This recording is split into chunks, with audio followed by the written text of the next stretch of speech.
Olá pessoal, meu nome é David do canal Só Mais Uma Vírgula e hoje eu quero trazer para vocês esse maravilhoso livro, Torto Arado. Esse livro aqui ele pode ser até mesmo considerado como um novo clássico da literatura brasileira, tanto que ele foi vencedor de 2 grandes prêmios, tá?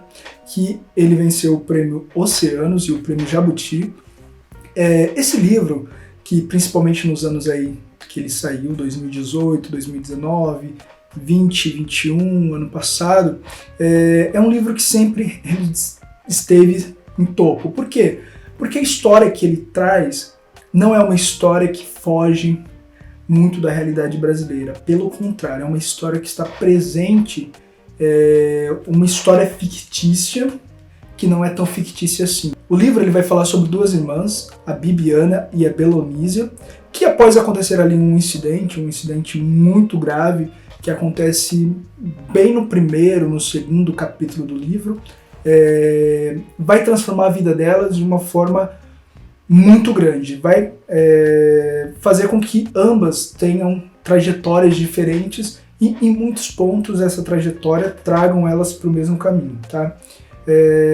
O livro ele se passa ali numa vila que é composta pela grande maioria, se não 100% das pessoas negras, descendentes de pessoas que foram escravizadas, e que não somente descendentes, mas muitas pessoas até viveram ali o período da escravidão, e vai mostrar o racismo estrutural dentro daquela comunidade, tá?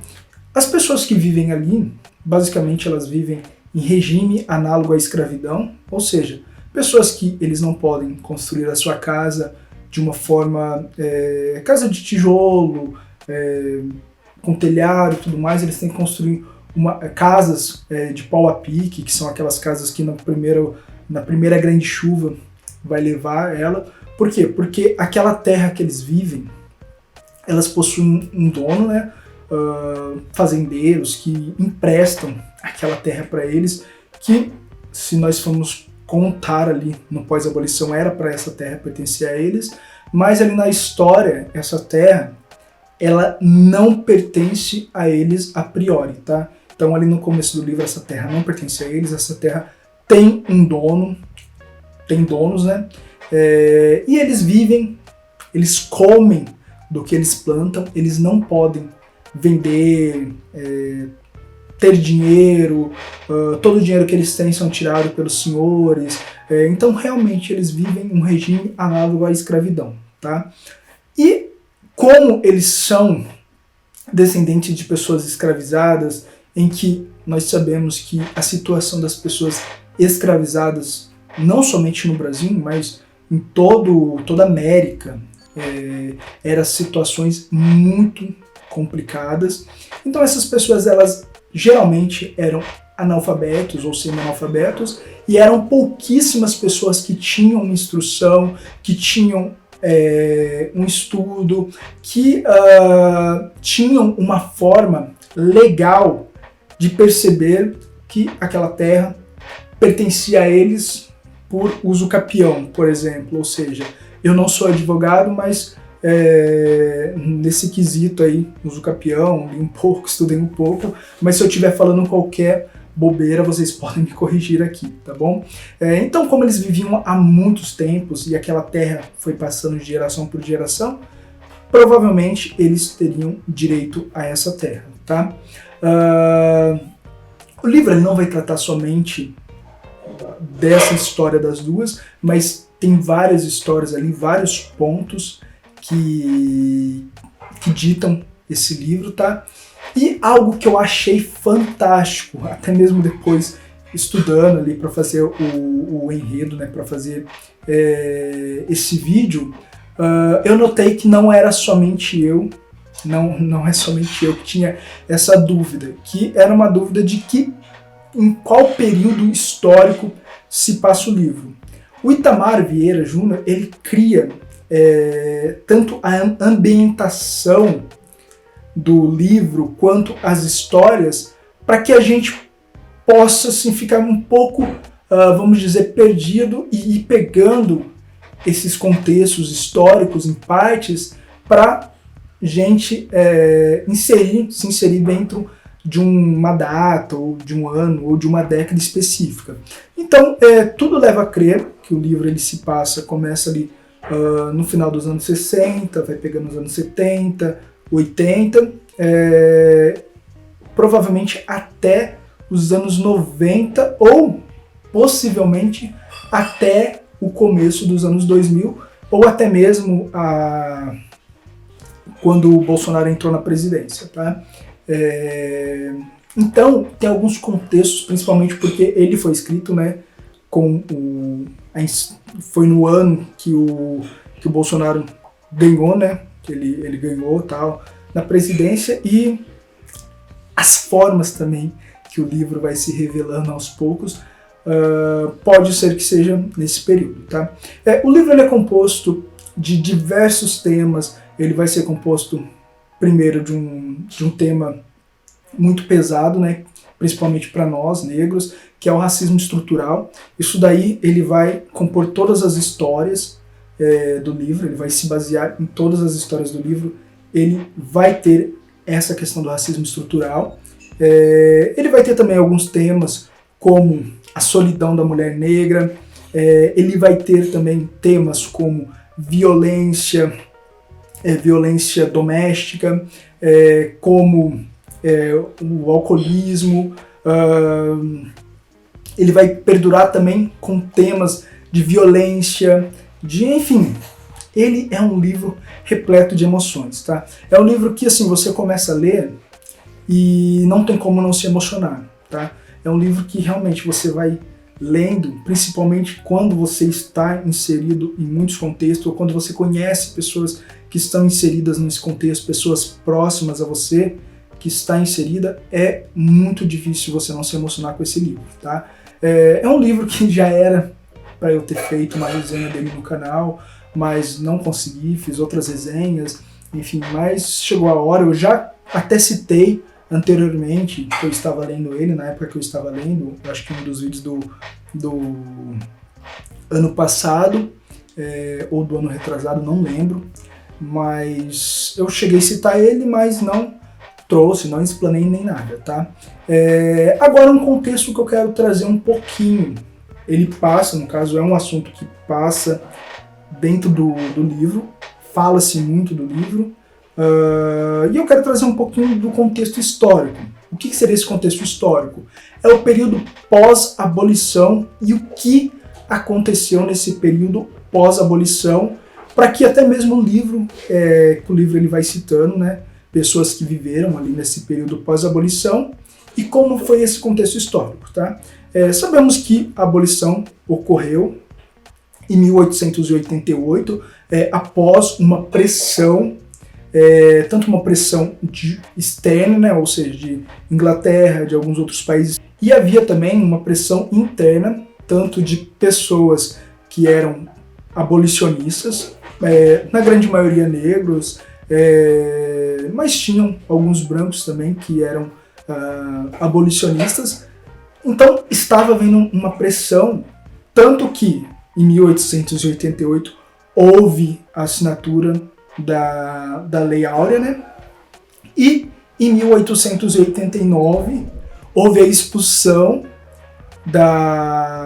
do reino, né, de Portugal, dos portugueses que estavam aqui ainda, da Princesa Isabel, Dom Pedro, enfim, eles foram expulsos através alguns chamam de proclamação da República, eu prefiro golpe da República. Enfim, eu estou falando de historiadores que, como foi algo planejado, ou seja, alguns civis se reuniram juntamente com militares, né, o Marechal Deodoro da Fonseca, que tinha ali uma amizade até mesmo com Dom Pedro, e planejaram um dia antes, sem conhecimento da população, mesmo porque a população, elas eram favoráveis ao Dom Pedro, à Princesa Isabel, ao reinado que estava aqui, se reuniram e na manhã do dia seguinte resolveram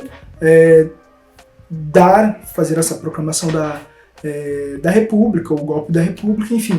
Mas isso são mais contextos históricos, tá? Então, houve ali em 1888 a abolição. E como foi feita essa abolição? Essa abolição ela foi feita simplesmente chegando nas pessoas, né, nas pessoas escravizadas, e olha, você está livre, beleza, vai cuidar da sua vida. Só que lembramos que a escravidão, trazendo os negros, né, na diáspora, veio desde 1500 e bolinha. Então havia ali mais de 300 anos, gerações e gerações e gerações que foram crescendo sem direito a nada. No século XIX, até houve ali uma lei que falava que o negro livre ele tinha direito ao voto e tudo mais, porém eles eram colocados outras leis, outros empecilhos para que eles pudessem votar. Então, ou seja, o negro ele não era o cidadão bem visto, mesmo que ele fosse livre. Nós temos várias personagens que conseguiram quebrar essa bolha, porém ainda era minoria. Apesar de que, assim como é hoje, o negro lá na época era a maioria. Uma população, em sua grande maioria, composta por pardos e negros. Tá? Então, o que houve? Houve esse mandaram realmente, olha, vocês estão livres, beleza, vão cuidar das suas vidas. Porém, a gente nota que criaram-se leis, a lei da vadiagem, que até alguns anos ela era válida ainda, para vocês terem noção como o racismo estrutural, ele vem da base, tá? Realmente ele vem da base, ele foi montado, ele foi criado, ele foi estruturado.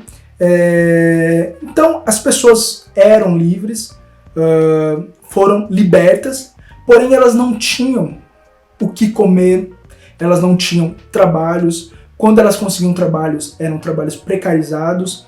E o que se criou? Se criou, por exemplo, aqui no Torturado, que eram comunidades que viviam análogas à escravidão, ou elas viviam em regime de semi-escravidão. O que seria essa semi-escravidão? Elas poderiam plantar, elas poderiam comer ali do plantio dela. De vez em quando, até mesmo aqui no livro comentam que elas conseguiam juntar ali um alimento, ir ali na cidade e vender aquele alimento e conseguir algumas moedas para comprar remédio, comprar alguns itens que eles precisavam. E era isso. Eles não tinham, apesar de serem livres e já ter uma lei até mesmo do voto, eles não poderiam votar. Eles não tinham apesar de existir a lei e tudo mais, eles eram impedidos de votar, eles eram impedidos por senhores de terra de votar. Então, se eles quisessem, por exemplo, sair ali daquela terra, eram criadas barreiras para que eles não pudessem sair. Então, no regime pós-abolição, no período pós-abolição, melhor dizendo, criou-se diversas barreiras para que o negro ele não pudesse ser inserido de uma forma saudável na sociedade. O que é uma forma saudável? Eles foram jogados, foram marginalizados ali, foram criados, criou-se favelas, criou-se promessas que não foram cumpridas,